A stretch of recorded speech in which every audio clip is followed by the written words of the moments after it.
অন্ধকার জঙ্গল। একা উড়ে যাচ্ছিল তোতা পাখি টিকু। হঠাৎ সে শুনল গাছের পিছন থেকে কেউ তার নাম ধরে হাঁক দিচ্ছে, টিকু, টিকু।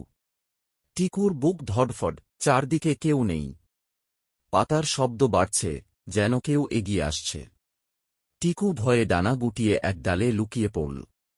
ঠিক তখনই ছায়া থেকে বেরিয়ে এল আরেকটা তোতা পাখি। সে বলল, আমি তোমার হারানো ভাই, বছর ধরে তোমাকে খুঁজছি। টিকুর চোখে জল এসে গেল। ভয়ের মুহূর্তটাই হয়ে গেল সবচেয়ে বড় চমক। তারপরে হল বিশাল ঘটনা। ভাইকে পেয়ে টিকু খুশি, কিন্তু সন্দেহ কাটল না। সে জিজ্ঞেস করল, তুমি আমাকে খুঁজলে কিভাবে? ভাইটি ধীরে বলল, জঙ্গলে একটা ছায়া আছে, যে আমাদের নাম ধরে ডাকে।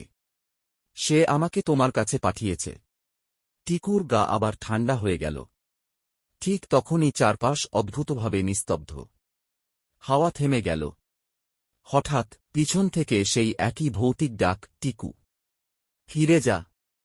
ভাইটা ফিসফিস করে বলল, ওটা আমাদের জন্য নয়। দেরি হলে পালানোর পথ বন্ধ হয়ে যাবে। দুজনই ডানা মেলে অন্ধকার আকাশে উড়ে গেল। ছায়াটা পিছনেই ভেসে রইল।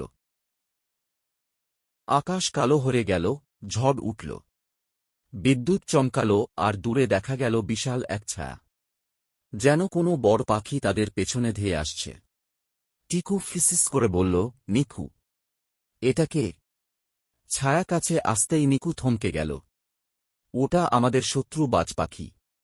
আমাকে আগে এটাই আলাদা করেছিল। ঝড়ের ভেতর বাজপাখি হঠাৎ ঝাঁপিয়ে পড়ল। টিকু সাহস করে নিকুকে ঠেলে পাশে সরিয়ে দিল। ঝট করে আলো পড়তেই বোঝা গেল বাজপাখি কার ওপর আঘাত করল। টিকু আর তার হারানো ভাই কিকু জঙ্গলের গভীরে এগোচ্ছিল। হঠাৎ আকাশ কাঁপানো শব্দ। ভাই দুজন ডানাগুলো জোরে নাচিয়ে উপরে উঠল। নিচে দেখা গেল জঙ্গলের লুকানো ফাঁদ সক্রিয় হয়েছে। কে লাগিয়েছে এটা? ঠিক তখনই এক বৃদ্ধ ঈগল সামনে এসে বলল, তোমাদের বাবা আমাকে বলেছিলেন একদিন তোমরা দুজন একসাথে ফিরে আসবে। তোমাদের রক্ষা করতে আমি পাহারা দিচ্ছি।